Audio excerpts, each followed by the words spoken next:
Estamos de volta para o segundo bloco do seu Janela Aberta, edição de quinta-feira, 27 de janeiro do ano de 2021. 28, hoje não são 27, hoje é 28, dia 28 de janeiro. E no dia 31 é o Dia Nacional do Ambiente. Eu vou começar a conversa com as duas senhoras usando um provérbio popular. Não herdamos a terra dos nossos pais, pedimos-la emprestada aos nossos filhos.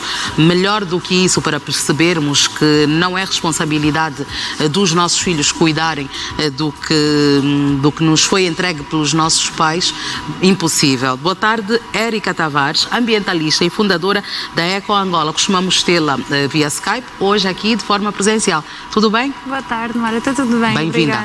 Obrigada.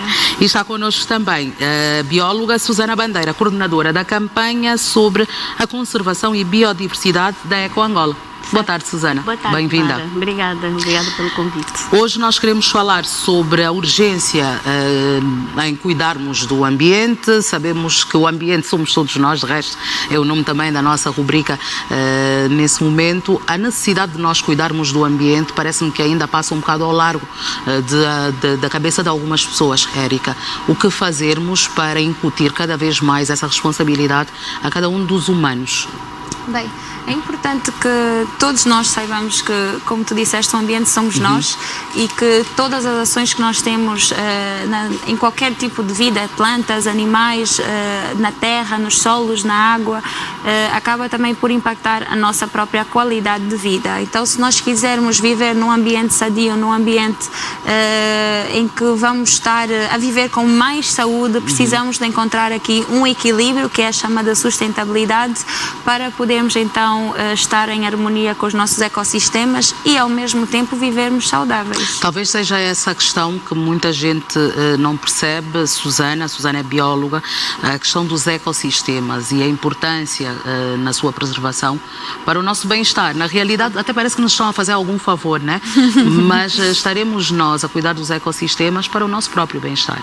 Certo. Bem, os ecossistemas, nós somos parte dos ecossistemas, a princípio. Como seres humanos e seres vivos, somos elementos partícipes dos ecossistemas. É necessário que tenhamos consciência de que devemos deixar os ecossistemas melhor do que encontramos. A preservação da flora, da fauna, da água, a preservação do ar, tudo isso é dever de nós como humanos para que as futuras gerações possam encontrar melhor do que deixamos. Cada um tem que ter consciência de que o ambiente pertence a todos. Eu vou destruir hoje, mas como será a futura geração? Como os meus filhos encontrarão este ambiente? É necessário que tenhamos consciência de que cada um de nós tem de fazer a sua parte agora e não depois os nossos filhos verem as consequências dos nossos atos negativos sobre o ambiente. Érica, também quero ouvir-te. Bem, eu acho que a Susana acabou por dizer tudo, mas o que nós queremos transmitir é mesmo esta parte da educação e da sensibilização ambiental.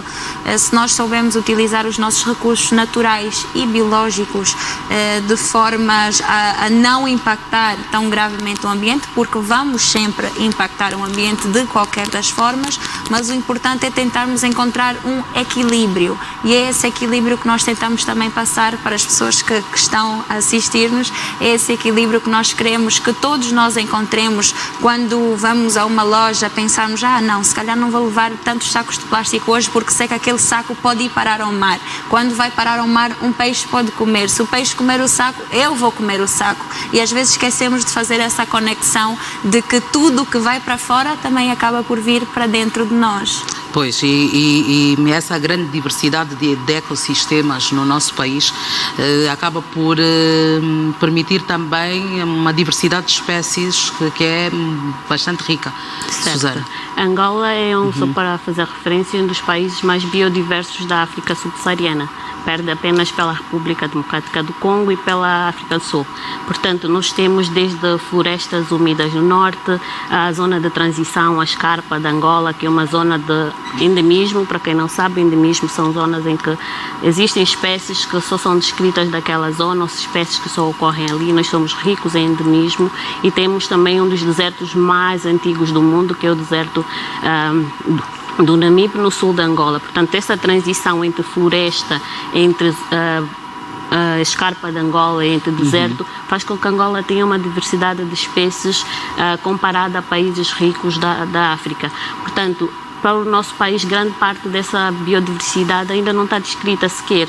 Existem zonas que ainda não foram estudadas em termos de espécies. Só para termos uma noção, tem zonas no sul de Angola que nunca foram inventariadas em termos de levantamento de espécies, tipos de ecossistemas. Então essa diversidade poderá superar até os países que estão na lista dos mais biodiversos neste momento, como é o caso do Congo. Se mais estudos forem feitos, Angola poderá passar na frente em termos de número de espécies e de ecossistemas, vamos dizer, intactos em relação humana. O que é que estará a faltar, Érica, para que esse inventário seja feito e consigamos ter uma noção real da diversidade de ecossistemas no país? Bem, na minha opinião, seria mesmo a promoção da investigação científica, especialmente para esta área das ciências naturais e biológicas. Felizmente, eu tenho sentido que há já um aumento de interesse, tanto do público em geral, como também de jovens que querem ingressar para estas áreas das ciências biológicas. E, aliás, há muitos jovens formados aqui em Angola que, vou-te dizer, dão carga. Nós sabemos. Vamos acompanhando o vosso trabalho com alguma satisfação e esperança, sobretudo.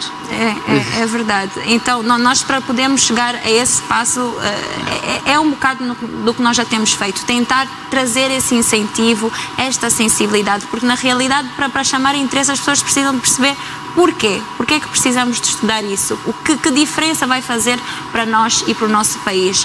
E, por exemplo, se nós quisermos atingir os Objetivos de Desenvolvimento Sustentável, nós precisamos de perceber exatamente o que é que eles são, o que é que nós podemos fazer com eles, e se motivarmos os nossos jovens a ingressarem nestas disciplinas, né, nestas áreas, eu acredito que nós, daqui a umas 2 gerações, nós teremos uma Angola completamente diferente. A desflorestação é também outra preocupação relativamente ao assunto. E, infelizmente, cada vez mais nós vamos vendo esse número subir, fundamentalmente para algumas zonas específicas. Sim, para quem, por exemplo, viaja de carro, consegue ter uma ideia de quão grave está o problema da desflorestação em Angola. Mas o que está na base disso, para mim, é um pouco mais de educação ambiental, principalmente com as comunidades tradicionais. É preciso que se explique às pessoas por que não desmatar. Por que é que aquela árvore é importante? Por que é que aquele ecossistema é importante? O que representa aquele ecossistema? É preciso que essa informação chegue às pessoas, porque muitas dessas pessoas que optam pela desmatação, às vezes para a produção do carvão, para a construção de residências, aquelas mais tradicionais, é preciso que se passe a informação para essas pessoas que moraram aí de gerações em gerações, porque é que é necessário não desmatar? Qual seria então a importância dessa floresta, dessa zona verde, para o ecossistema como um todo. Portanto, é necessário que se criem políticas para que a informação chegue até essas pessoas, para que haja consciencialização e também que haja uma espécie de aplicação da lei para aqueles que desmatam com plena consciência. Ainda é muito branda essa lei, ou a sua aplicabilidade não se sente na prática? Queres responder? Sim, a lei existe. Vamos ouvir a lei existe. O que acontece muitas das vezes é que a aplicação dela precisa de ser mais efetiva. Não é? É preciso que a pessoa seja responsabilizada pelos crimes ambientais, porque é um crime ambiental destruir uma árvore sem pleno consentimento, é um crime ambiental destruir um ecossistema. É preciso que a pessoa seja responsabilizada para que depois perceba que o seu ato pode prejudicar uma geração toda, um equilíbrio todo de um ecossistema. Então, se houverem multas, se houver penalização dessas pessoas, talvez haja uma consciência maior do que é que precisa ser feito em termos de desmatação. E é dar onde dói mais, não é? Como costuma dizer-se, que é no bolso, Érica. Diga não. É dar onde dói mais, como costuma dizer-se, que é no bolso. Às vezes multas pesadas. É necessário nós tomarmos esse caminho, visto que nem sempre a conversa acaba por ser a forma mais fácil, mas é importante também adicionar ao comentário da Susana também que nós precisamos de melhorar a capacitação dos nossos fiscais nas nossas áreas de conservação. Já temos alguns fiscais, sim, mas precisamos fortemente de fazer um investimento nestas áreas, de fazer um investimento em tudo o que é a proteção da biodiversidade, porque ao fazermos isso nós estamos a proteger os angolanos, nós vamos estar a proteger os nossos rios, nós vamos estar a proteger todos os recursos que às vezes nós tomamos como garantido. Eu, por acaso, fiz recentemente um comentário a dizer, nós quando estamos em casa ou quando cartamos água nos baldes, ou se abrimos quem tem água na torneira em casa, acaba por pensar, não conecta de onde é que vem aquela água. Aquela água vem destes ecossistemas que precisam da nossa proteção. Se ele for destruído, se for desmatado e este rio deixar de produzir, nós não vamos ter água em casa. Então é esta conexão que nós precisamos de fazer das pessoas, especialmente as pessoas que vivem nas cidades, estão muito desconectadas a isso. Estamos habituados a ver as cidades de uma forma completamente diferente daquilo que nós, como seres humanos, como seres vivos, também somos parte da natureza. A caça furtiva também tem sido uma preocupação muito falada por parte de ambientalistas e defensores da natureza, e ela ainda assim continua a acontecer. Aqui há uns dias vi um vídeo em que se viam animais, não sei se é em Angola e não sei se também tiveram contato, e é desolador, desumano que de forma tão vil se faça o abate a determinadas espécies. Vai-se lá saber com que propósitos, com que objetivos, sem consciência do que daí pode advir também. Sim, a caça furtiva também acaba por ser um dos maiores problemas da conservação da biodiversidade, porque diariamente dezenas de animais, se não dizer centenas de animais, são mortos, tanto para o consumo, para aquele caso da caça de subsistência, ou mesmo para a comercialização. As pessoas incentivam a caça furtiva comprando carne de caça, por exemplo. A Érica falou aqui das cidades, nós aqui compramos, as pessoas compram nos mercados formais e informais carne de caça, sem saber que aquela carne é um incentivo à caça furtiva, porque para teres carne de caça é preciso matar um animal. E este animal, muitas das vezes, encontra-se em declínio populacional. Temos menos de 300 indivíduos daquela população e as pessoas só matam e não têm consciência que daqui a alguns anos poderá não existir mais. E de reforçar aqui que a caça furtiva, apesar de acontecer em Angola, é proibida em todo o território nacional, por lei. Tanto a caça de subsistência como a caça comercial. Mas mesmo assim as pessoas acabam caçando. Porque precisa de uma espécie de consciencialização a todos os níveis. É preciso que as pessoas saibam por que não matar o animal. Porque acaba sendo um pouco sensível dizer a alguém não mata um animal quando essa pessoa tem fome. É preciso justificar. Se eu passo fome, por que é que eu não posso matar uma gazela que está ali? Só que essa gazela não é só a gazela. A gazela faz parte de uma cadeia alimentar, alimenta outros animais que poderão desaparecer se a gazela desaparecer. Por exemplo, as pessoas nunca associam a isso, é só um coelhozinho. Não é um coelhozinho. O coelho serve de alimento para outros animais da cadeia alimentar. Que se o coelho desaparece, todos os outros animais desaparecem. Então não é equilíbrio do ecossistema, porque esses animais desapareceram. Portanto, é preciso ter noção que não é só a carne que nos chega. Porque é bom comer carne, sim, mas há todo um ecossistema ali envolvido que está a ser destruído com a destruição dessa espécie. O abate indiscriminado de animais muitas vezes se justifica com o facto destes mesmos animais destruírem culturas. O certo é que, ao invés de os afugentarem, em alguns casos são abatidos e a sua carne consumida. Portanto, há ali uma dupla razão para que isso aconteça. Mas nesses casos costumam até ser casos bastante reduzidos, né? Não costuma ser o geral de os animais atacarem as culturas, até porque normalmente os animais afastam-se do ser humano, afastam-se dos locais, apesar de que... Eles lá sabem porquê. Eles sabem porquê, eles sabem. Nós não somos uma espécie fácil de lidar, né? E na realidade nós é que estamos a invadir os ecossistemas deles. Nós temos visto que, em termos gerais no mundo, as cidades estão a crescer muito, estão a alargar-se. A população humana está nesse momento a atingir números que nunca atingiu e cada vez mais nós vamos precisar destes recursos. É normal que vá haver, sim, estes encontros, que estes encontros acabem mal normalmente para os animais, mas não é assim, diria, tendência geral em Angola.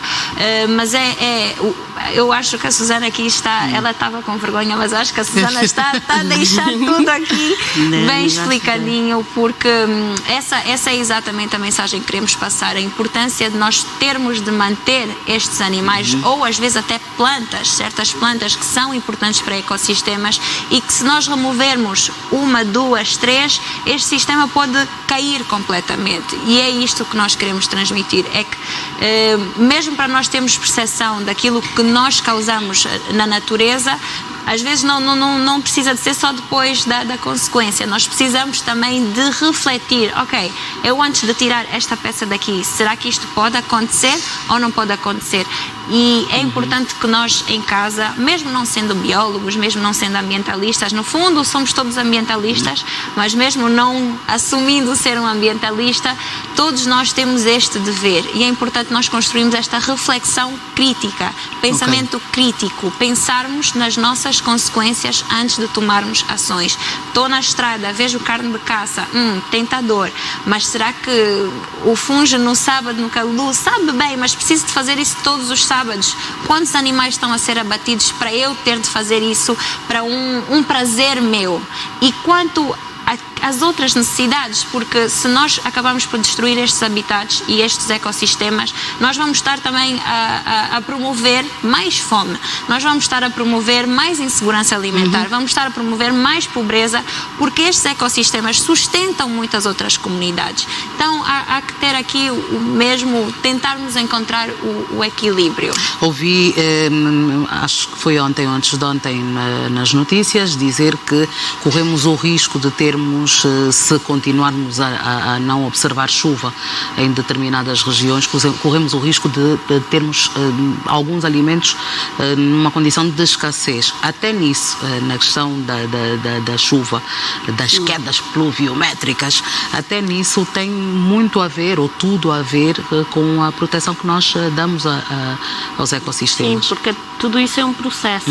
As chuvas dependem do processo também, parte do processo das plantas, precisam da evaporação dos rios e dos mares. Portanto, se não tivermos a proteção dos ecossistemas, se tivermos a destruir os ecossistemas, se houver desflorestação, excesso de seca, vai reduzindo também essa água que evapora e que depois se converte em chuva. E se não temos chuvas, não temos produção agrícola. Se não temos produção agrícola, não temos alimentos em casa. Portanto, é preciso que as pessoas comecem a associar. Eu tenho um tomate em casa, mas para que eu tenha tomate é necessário que haja um processo todo. Nós só associamos à escassez porque as vias estão fechadas e os alimentos não estão a chegar.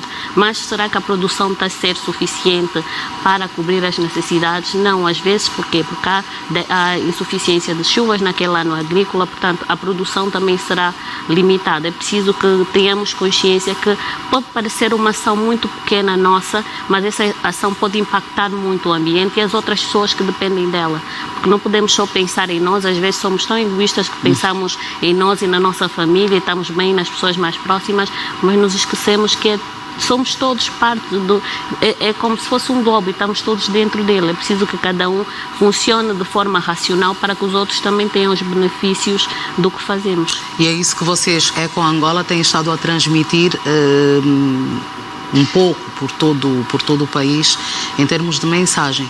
Precisamos de entender que estamos todos juntos e que o que impacta na vida de um agora pode mais tarde vir a impactar na vida do outro, porque isto é como uma roleta russa, não é? Cada um com a sua vez, ou cada um tem a sua vez.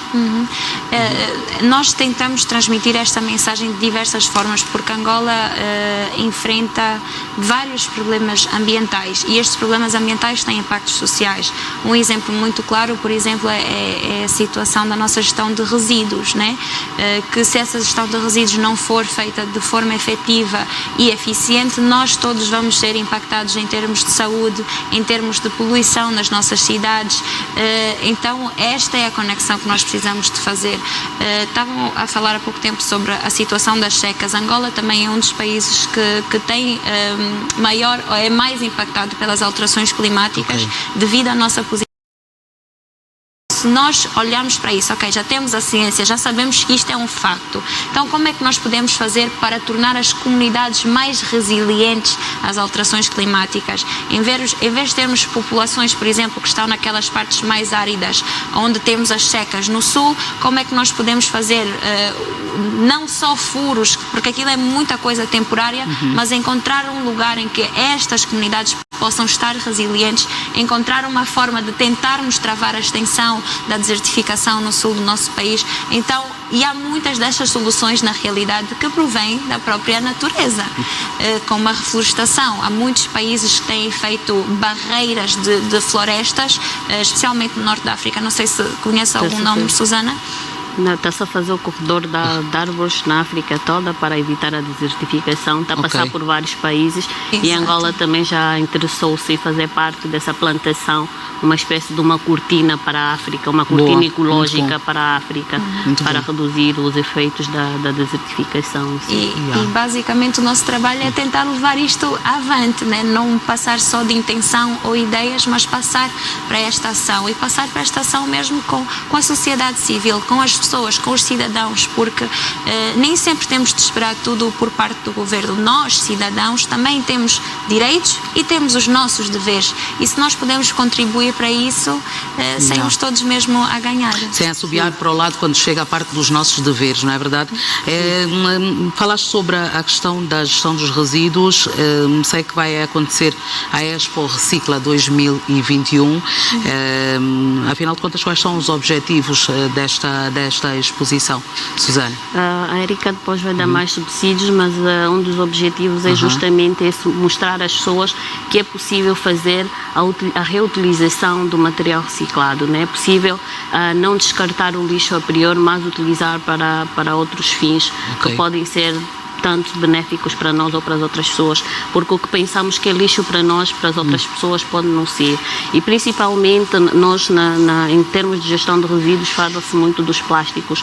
Os plásticos são muito difíceis de degradar, portanto é necessário que com essa Expo a ideia das pessoas é apresentarem ideias para que esse plástico seja reutilizado por muito mais tempo, porque ele na natureza leva milhões de anos para degradar. Portanto é preciso que as pessoas deem outro destino a esse plástico para que tenha outras funções, porque às vezes tens uma garrafa de água, bebes a água e depois queres logo descartar, enquanto que essa garrafa pode servir para outros fins. Portanto, um dos objetivos da Expo é mostrar que realmente é possível fazer arte com aquilo que as pessoas consideram lixo.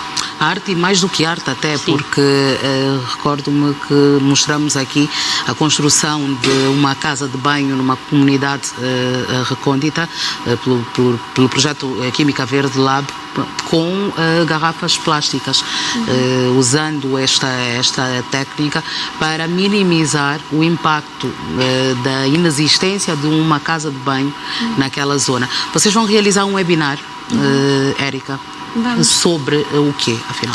É também sobre a conservação, mas é sobre o valor ou a importância das áreas de conservação para países em desenvolvimento, neste caso, né, para Angola. Por acaso a Susana vai ser a moderadora deste diálogo. Nós convidamos também um representante do Ministério dos Recursos Minerais, Petróleo e Gás, convidamos alguns biólogos que já têm experiência com as áreas de conservação e também um bocado de experiência internacional. Queremos partilhar uma história de sucesso de como é que um parque, uma área de conservação conseguiu gerar ou fomentar a economia, que neste caso é o Parque da Gorongosa. Então vamos ter também uma representante a participar do webinar. Então eu vou já deixar aqui a dica, no domingo às 15 horas no Facebook da Eco Angola, por favor, tenham atenção que vai ser muito, muito interessante este diálogo para esclarecer muitas dúvidas que a sociedade civil possa ter. Como é que nós podemos então ter benefício, maior utilização, fomentar a economia com estas áreas de conservação? O que se espera deste diálogo, em que vão ter representantes de instituições que têm uma palavra a dizer nesse assunto, é que depois os resultados sejam aplicados de forma positiva. Não é, Susana? Sim, um dos objetivos é passar a informação de que é possível conservar e rentabilizar as áreas de conservação ao mesmo tempo.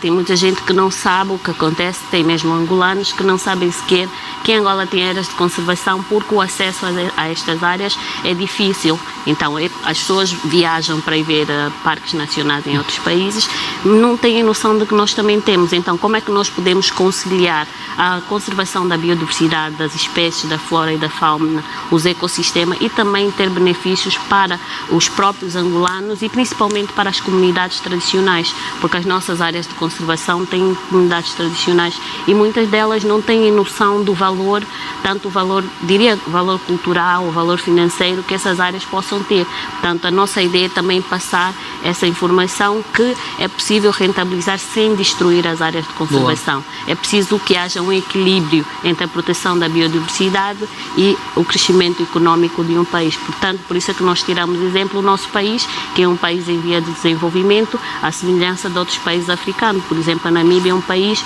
que já vive em parte do turismo. O turismo contribui muito para o produto interno bruto do próprio país. Portanto, nós queremos passar essa ideia que daqui em diante nós podemos proteger e render ao mesmo tempo as nossas áreas de conservação. Boa, boa. Vamos voltar a falar sobre a Expo Recicla, da qual vocês vão participar também. O que é que vão levar para essa Expo, Érica? A Eco Angola especificamente não vai fazer assim uma apresentação de resíduos, mas vamos fazer mais uma parte de sensibilização. Okay. Neste momento nós estamos a começar com um projeto financiado e estamos a implementar um projeto em colaboração com a União Europeia para a redução do consumo de plásticos de uso único em Angola. Então nós vamos avançar com a primeira fase, amanhã começa a Expo Recicla, vamos avançar com a primeira fase para fazer este inquérito para saber qual é a consciência do angolano nesse momento sobre o seu consumo de garrafas de plástico, de sacos de plástico, o que é que o angolano pensa que nós poderíamos fazer em termos de comunicação e ações. As pessoas às vezes têm muitas ideias também dependendo das realidades que vivem, então nós primeiro vamos estar a tentar tirar todo este conhecimento que a sociedade tem para podermos direcionar também este novo projeto em colaboração com a União Europeia. Então, eu convido a todo mundo, amanhã, sexta-feira e sábado, das 10 às 17 horas na Marginal do Benfica. Okay. E atenção, é organizado pela Agência Nacional de Resíduos, não pela Eco Angola. Sim, vocês são participantes, vão participar desta Expo Recicla 2021. E falavas sobre o facto de terem essa troca de experiência com a União Europeia. A União Europeia, de resto, que já há algum tempo aboliu o uso de sacos de plástico ou minimizou consideravelmente, colocando outro tipo de material no mercado. Se calhar também pudesse ser a alternativa para aqui. A cobrança pelos sacos, cada saco utilizado, porque a gente vai às compras, depois tira mais um, mais dois, cada saco utilizado pagar-se por este saco. Talvez fosse uma solução para reduzir o consumo de sacos plásticos, pelo menos. É uma das soluções, mas esta solução não pode ser posta unicamente. Esta solução precisa de outras alternativas. Nós precisamos, por exemplo, de ter alternativas para o saco, antes de podermos fazer taxar os sacos de plástico, antes de banirmos. Portanto, isto tem que ser bem estruturado também, com políticas. Exatamente. Exatamente. Para que seja um sucesso e nós possamos ver esta mudança, porque isto tem muito a ver com a mentalidade e a consciência. Então, para que esta mudança vá ocorrendo, nós vamos ter que indo pondo as sementes. Muito bem. Obrigada pela vossa presença, Érica e Susana. Obrigada, foi ótimo conversar convosco. Espero que as pessoas que nos estavam a acompanhar ou estiveram a acompanhar tenham percebido a importância que tem a nossa participação para a preservação da biodiversidade. Hoje não, é no dia 31 de janeiro, Dia Nacional do Ambiente, uma data que é considerada não comemorativa por causa do teor das abordagens, pois os assuntos giram regularmente em torno dos danos que os seres humanos têm causado à natureza. Obrigada pela presença, Érica Tavares, ambientalista e fundadora da Eco Angola, e a bióloga Susana Bandeira, que é a coordenadora da campanha sobre a conservação e biodiversidade da Eco Angola. Boa tarde. E até à próxima. Obrigada. Fazemos mais um intervalo agora, voltamos no bloco a seguir, contamos consigo aí do outro lado. Até já.